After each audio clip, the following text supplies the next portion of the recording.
The fluorescent lights of Target buzzed overhead as Marcus Chen stared at the endless rows of toys, his phone vibrating for the 7th time in as many minutes. Christmas Eve, 8:47 p.m., and he was just now shopping for his 6-year-old daughter because board meetings and quarterly reports had consumed every waking moment until the stores were nearly empty and his conscience finally screamed louder than his ambition. "Daddy, can we please hurry?" Emma tugged at his designer coat sleeve, her small voice carrying an urgency that made his chest tight. "Santa's probably already started his route, and I still need to put out the cookies." Marcus pocketed his phone and forced a smile, the same smile he'd perfected in boardrooms when hiding exhaustion behind confidence.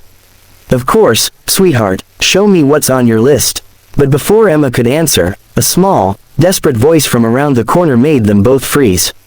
"Please, Mama, just this once, just one wish, that's all I need, I promise I won't ask for anything else ever again." Marcus instinctively moved toward the sound, Emma following close behind. Around the end cap displaying discounted wrapping paper, they found a little girl who couldn't have been more than 7 years old. She had tangled blonde hair that looked like it hadn't seen a brush in days, and wore a puffy pink coat so large it swallowed her tiny frame, the sleeves hanging well past her fingertips. In her small hands, she clutched a snow globe, one of those cheap ones with a plastic Santa inside, staring at it with an intensity that seemed far too old, far too knowing, for someone so young. Beside her stood a woman who looked like she was being held together by sheer willpower and nothing else. She was thin, almost gaunt, with dark purple circles under her eyes and the kind of exhaustion that went bone deep. Her jeans were worn at the knees, and her jacket had a patch on one elbow. But it was her expression that struck Marcus most, a mixture of love and devastation that he recognized because he'd seen it in his own mirror for months after Sarah died. "Lily, baby," the woman said softly, her voice cracking around the edges. "I've told you 100 times. Wishes don't work, they're not real. We can't afford things just because we want them or because we wish for them really hard. That's not how the world works. Now please, put it back. We're only here for Tyler's inhaler refill, and we need to get home." "But Mom," Lily's voice trembled, and Marcus saw her grip tighten on the snow globe until her knuckles turned white. "The lady at school said if you wish on Christmas Eve, sometimes magic happens. And I just need one magic thing. Just one. If I wish hard enough, maybe Daddy will remember he has a family. Maybe he'll come home for Christmas. Maybe he'll realize he made a mistake and he still loves us and he'll bring presents like he used to and we can be a family again and Tyler won't cry at night anymore when he thinks I'm sleeping and you won't have to work all the time and—" "Lily, stop." The mother's voice was firmer now, though Marcus could hear it trembling with barely suppressed emotion. "Your father made his choice. He chose to leave. No amount of wishing or hoping or praying will change that. Some people just don't stay, baby. That's life. Now come on, we need to go." The little girl's shoulders slumped forward as if someone had cut her strings. With movements that spoke of a resignation no child should possess, she carefully placed the snow globe back on the shelf, her small fingers lingering on the smooth glass surface for just a moment longer. As mother and daughter turned toward the pharmacy section, Marcus saw Lily swipe at her eyes with the too long sleeve of her oversized coat, and something inside his chest cracked wide open. Emma had been watching the entire exchange, her dark eyes wide in understanding. She looked up at her father with that expression he'd come to know intimately over the past 2 years since Sarah's death, the look that said she understood loss and disappointment and broken wishes in ways that a 6-year-old should never have to understand. "Daddy," Emma whispered, pressing close to his side. "Her wish won't come true, will it? Her daddy won't come home." Marcus felt his throat constrict. He knelt down to Emma's level, bringing himself eye to eye with his daughter. "Probably not, baby. Sometimes people make choices that hurt the ones they're supposed to love." Emma's bottom lip trembled slightly. "Like how I wished that Mommy would wake up at the hospital. And how I promised I'd be good forever if she just opened her eyes. But she didn't." The words hit Marcus like a freight train. He pulled Emma close, burying his face in her hair for a moment, breathing in the scent of her strawberry shampoo and fighting back the burning in his eyes. "Oh, Emma, sweetheart, your mommy loved you so much. Sometimes wishes don't work the way we want them to, even when we want them more than anything in the world. But that doesn't mean we stop hoping. That doesn't mean we stop believing good things can happen." Emma was quiet for a long moment, her small body pressed against his chest. Then she pulled back and looked at him with sudden, fierce determination that reminded him so much of Sarah it made his heart ache. Can we help her wish come true? Maybe not the daddy one, because some daddies are just broken and stupid. But a different wish, a better one. Before Marcus could respond, before he could even process what was happening, Emma had already pulled away and darted around the corner. "Excuse me," she called out, her voice carrying that fearless quality that children possess before the world teaches them to be cautious. "Excuse me, please wait." The woman and her daughter turned, both looking startled and wary.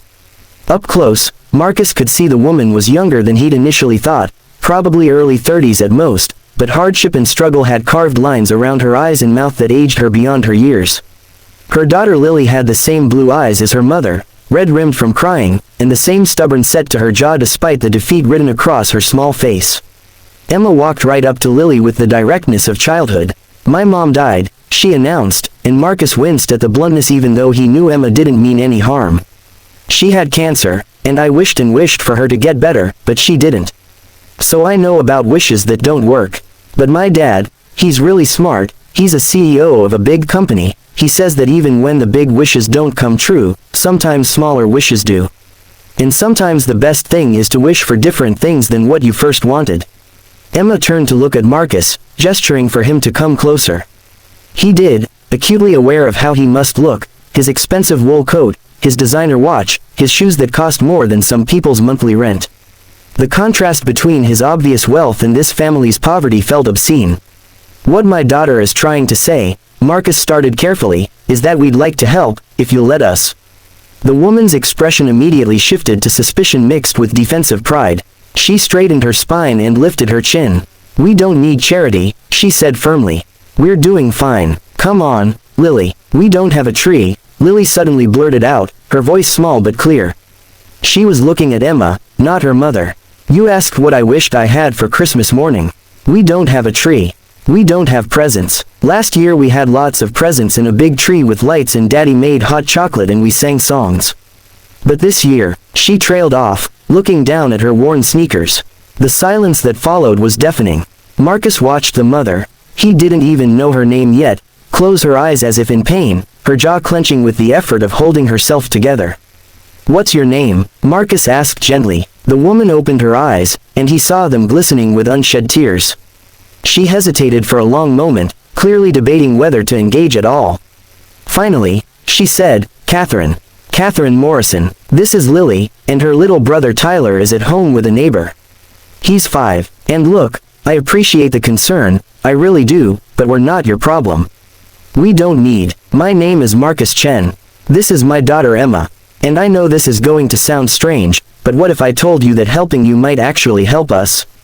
Catherine's expression shifted further into suspicion. "What do you mean?" Marcus took a deep breath. He wasn't good at this, at being vulnerable, at opening up. He was good at negotiations and strategy and maintaining professional distance. But something about this moment, about these two little girls standing side by side, about it being Christmas Eve and remembering what it felt like to be drowning in grief and loss, made him want to try. 2 years ago, my wife Sarah died of ovarian cancer. It was fast, 6 months from diagnosis to death. Emma was only 4, and I had no idea how to be a single parent while running a company. I threw myself into work because it was easier than dealing with the grief. Easier than facing the empty side of the bed or the mother-daughter events at Emma's school that I couldn't attend because I was in meetings. I've been on autopilot, going through the motions, making sure Emma has everything she needs materially but failing at giving her what she actually needs. He felt Emma slip her hand into his and squeezed gently. Tonight, Emma asked me why we don't help people like Mommy always used to. Why we don't make Christmas special for other families like the nurses and doctors made it special for us during those last weeks at the hospital. And I realized I'd been so focused on surviving that I'd forgotten how to actually live. How to feel, how to remember why any of this matters. Catherine's defensive posture was softening slightly, but she still looked wary. "I'm not a charity case," she said quietly. "We've hit a rough patch, but I'm working 2 jobs. I'm handling it. I'm not offering charity," Marcus said. "I'm asking if you'd consider letting Emma and me be part of your Christmas. If you'd let us buy your kids some presents. Not because you can't manage or because I think you're failing. I can see you're an incredibly strong woman who's doing everything possible for her children. But because we need this. Because Emma deserves to remember that Christmas is about more than just going through the motions." Because maybe your kids deserve some magic even if it doesn't come from where they originally hoped. Lily had moved closer to Emma, and now the two girls were holding hands, both watching the adults with that peculiar intensity children have when they sense something important is happening but don't fully understand the complexity of it. I lost my husband too, Catherine said suddenly, her voice barely above a whisper. Or rather, he decided he didn't want to be a husband or father anymore. 6 months ago, he came home from work and said he couldn't do it anymore. That he felt trapped, that he never wanted this life. He cleaned out our savings account, packed a bag, and left. Moved across the country with a woman he'd been seeing for months. Filed for divorce, signed away his parental rights. He doesn't call, doesn't write, doesn't send child support because he has a good lawyer who somehow proved he shouldn't have to. Her voice was getting tighter, the words coming faster. I had to sell our house because I couldn't afford the mortgage on my own.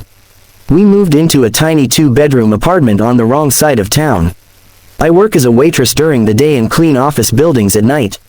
Tyler has asthma, and his medication costs a fortune even with the insurance I barely qualify for. I'm trying so hard to keep it together, to make sure my kids have food and shelter and some semblance of stability, but Christmas. She stopped, her breath hitching. Christmas is supposed to be magical when you're a kid, she continued, tears now flowing freely down her cheeks. It's supposed to be wonder and joy and believing in impossible things. And I can't give them that. I can barely afford to keep Tyler's inhaler refilled.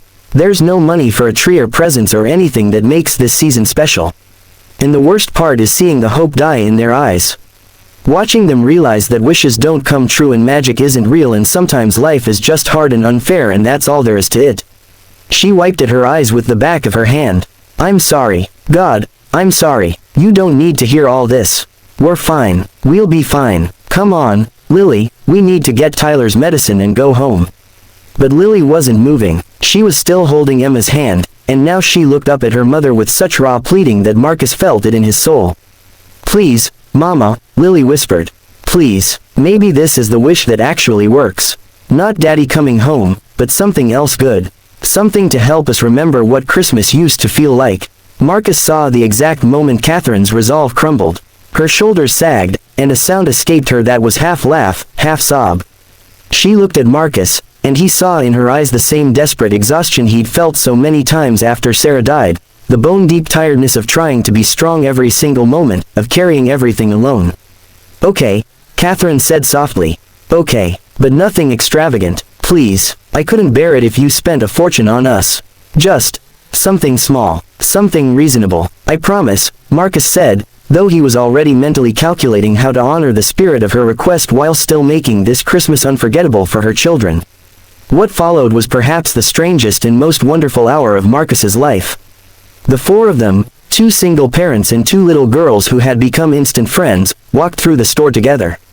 Catherine remained reserved at first, clearly uncomfortable with accepting help, but Emma and Lily's enthusiasm was infectious. They started in the toy aisle. Lily, it turned out, loved art more than anything. She wanted to be an artist someday, she explained earnestly to Emma, to paint beautiful things that would make people happy and forget their troubles for a little while. Emma immediately declared that they needed to get her the deluxe art set, the one with 150 pieces including watercolors, acrylics, colored pencils, markers, and a real wooden easel. Catherine started to protest, saying it was too much, but Marcus caught her eye and said quietly, "My wife was a painter. She always said art saved her life more than once. Please, let Lily have this." Something in his expression must have convinced her because Catherine nodded, though tears were streaming down her face again. For Tyler, who they learned loved dinosaurs and dreamed of being a paleontologist, they selected a detailed dinosaur excavation kit, several educational books about prehistoric life, and a plush T-Rex that Lily assured them he would sleep with every night. Catherine tried to maintain some control over the situation, insisting they skip certain items, but Marcus and Emma worked together with a synchronicity that surprised him. Every time Catherine said something was too much, Emma would chime in with reasons why it was actually perfect, and Marcus would find a way to make it seem reasonable. But it wasn't just toys. As they walked through the store, Marcus noticed other things, the way Catherine hesitated in front of the food section, the way she looked at basic necessities with a calculating expression he recognized as mental math about budgets and priorities. So when Catherine went with Lily to the pharmacy counter to get Tyler's prescription, Marcus quickly grabbed a shopping cart and started filling it. "Daddy, what are you doing?" Emma asked, watching as he loaded in cereal, pasta, sauce, fresh fruits and vegetables, milk, bread, eggs, cheese. "Sometimes the best gifts aren't wrapped in paper," Marcus explained. "Sometimes they're just the things that make everyday life a little less hard." Emma nodded seriously, then started adding things herself: cookies, hot chocolate mix, marshmallows. "For Christmas traditions," she explained. "Mommy always said traditions are what make a house feel like a home." Marcus felt his eyes burn with tears. "Your mother was right, baby. She was right about so many things." They added more: warm winter coats in children's sizes, boots that looked like they'd actually fit properly, blankets, pillows, even a small space heater because Marcus had noticed Catherine shivering despite being indoors. By the time Catherine and Lily returned, the cart was overflowing. Catherine stopped dead when she saw it. "Marcus, no, this is too much. This is way too much. I can't accept. Consider it a gift from someone who understands what it's like to have the worst Christmas of your life and wish someone could wave a magic wand and make it bearable," Marcus said quietly. 2 years ago, Sarah was in hospice. We knew it was her last Christmas. The nurses decorated her room. Strangers sent cards and gifts. The hospital chaplain sat with me when I broke down at 3 a.m. People I'd never met showed up just to show us we weren't alone. It didn't fix anything. It didn't save her, but it reminded me that there was still kindness in the world. Let me pay that forward. Please. Catherine stared at him for a long moment, then looked down at Lily, who was holding Emma's hand and looking up at her mother with such hope. "Okay," Catherine whispered. "Okay. Thank you so much." But Marcus wasn't done. As they headed to the checkout, he suddenly stopped. "Wait, Catherine, you said you don't have a Christmas tree." She shook her head. "No room in the apartment, and besides, I couldn't afford one anyway. Even the artificial ones are expensive." "Emma," Marcus said, looking down at his daughter. "What do you think? Should we fix that?" Emma's face lit up like the sun breaking through clouds. "Yes, every family needs a tree on Christmas." They diverted to the seasonal section, which was picked over but still had some options. Catherine tried to steer them toward a small, modest tabletop tree, but Lily had spotted a 6-foot pre-lit artificial tree on clearance, and the look on her face made Marcus's decision easy. "That one," he said firmly. "With lights already on it so it's easier to set up." "Marcus, that's still $75, Catherine protested. "It's 50% off," Marcus countered. "That's a bargain." They added the tree to their now 2 shopping carts, along with ornaments, a tree topper, and tinsel. Emma picked out a special ornament for Lily, a delicate glass angel, and one for Tyler, a dinosaur wearing a Santa hat. At the checkout, Catherine tried one more time to scale things back, but Marcus simply handed his credit card to the cashier before she could protest. The total came to just over $800, which was nothing to Marcus. He spent more than that on client dinners, but he could see it represented the world to Catherine. As the cashier rang everything up, Marcus noticed a display of gift cards near the register. On impulse, he grabbed one for the grocery store. "How much should I put on this?" he asked Emma quietly. "How much money does a family need for food?" Emma whispered back. "For a few months, maybe $1,000? Emma nodded solemnly. "Then $1,000. So Mrs. Catherine doesn't have to worry about feeding Tyler and Lily for a while. So she can maybe work less and sleep more." Marcus loaded the gift card with $1,000 and tucked it into one of the bags where Catherine wouldn't immediately see it. He'd text her later to make sure she found it. They loaded everything.